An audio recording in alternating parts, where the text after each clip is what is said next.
Je rentre chez moi après une semaine entière de boulot. 5 jours loin de ma maison, de mon lit, de ma vie. Tout ce que je veux, c'est poser mes affaires et souffler. Mais ma femme m'accueille avec un sourire bizarre.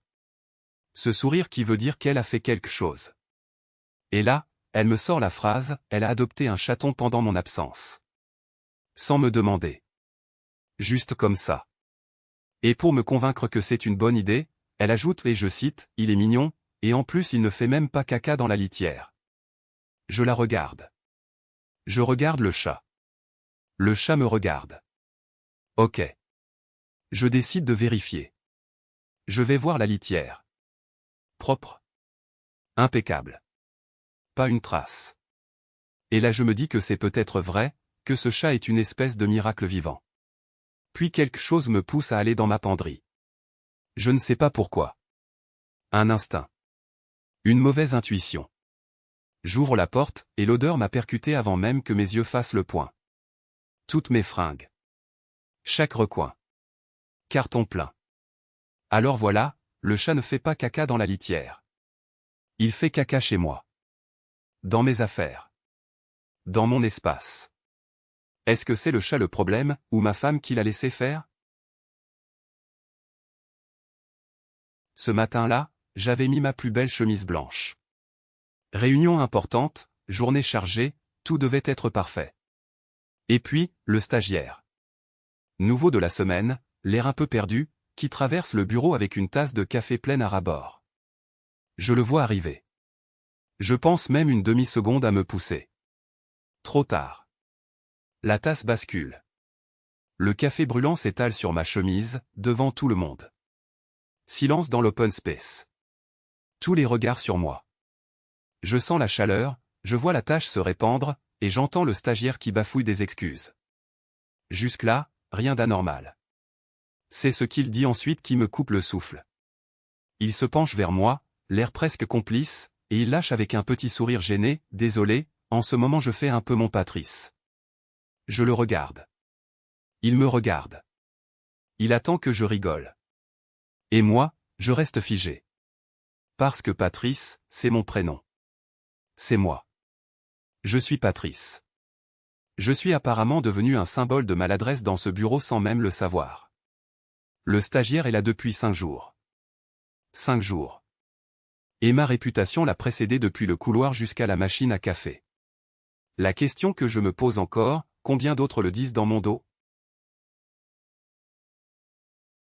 J'avais bossé cet oral de grec pendant des semaines. Des semaines à analyser Édipe Roi, à mémoriser chaque argument, chaque figure de style. Le jour J, j'entre dans la salle, je m'assieds, et je commence. Ça se passe bien. Vraiment bien. Je sens que je maîtrise. Alors pour conclure en beauté, je décide de résumer la fin de l'œuvre. La révélation, le destin tragique, tout. Je suis fier de moi, ma voix est posée, mon analyse est solide. Et là, je vois le visage de l'examinateur changer. Ses yeux s'embuent. Ses épaules tremblent. Et soudain il explose. Il crie, littéralement, les mains dans les airs, « Noun ». Je n'avais pas encore lu la fiine. Je reste figé. Je ne sais plus si je dois m'excuser, partir en courant, ou appeler les secours.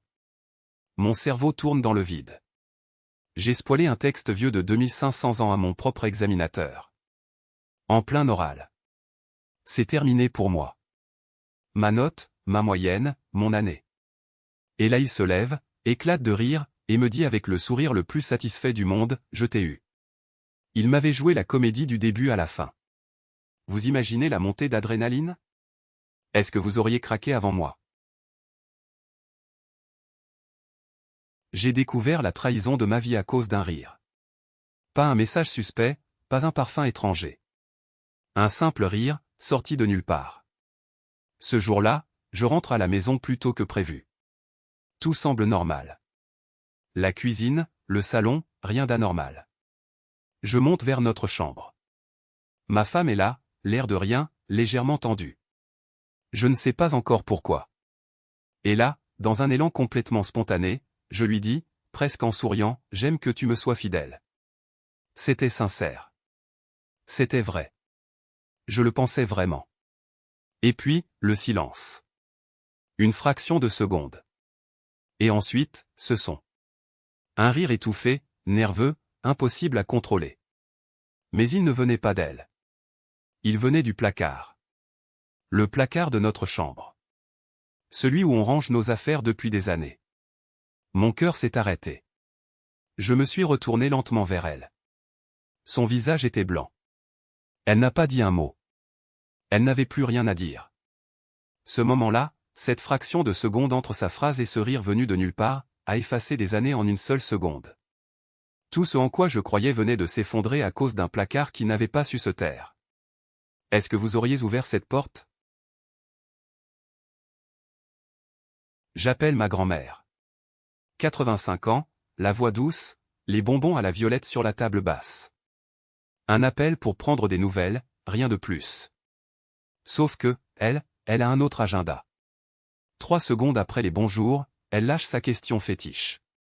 Celle qu'elle pose depuis des années, avec ce petit ton faussement innocent, est-ce que j'ai enfin trouvé un homme?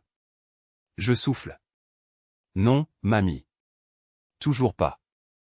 Il y a eu un silence. Ce genre de silence qui annonce quelque chose. Elle réfléchit. Je l'entends presque chercher ses mots. Et là, elle me sort une recommandation que je n'aurais jamais, au grand jamais, anticipée. Elle me conseille de m'inscrire sur Tinder. Sérieusement. Avec le nom bien prononcé, bien articulé. Tinder.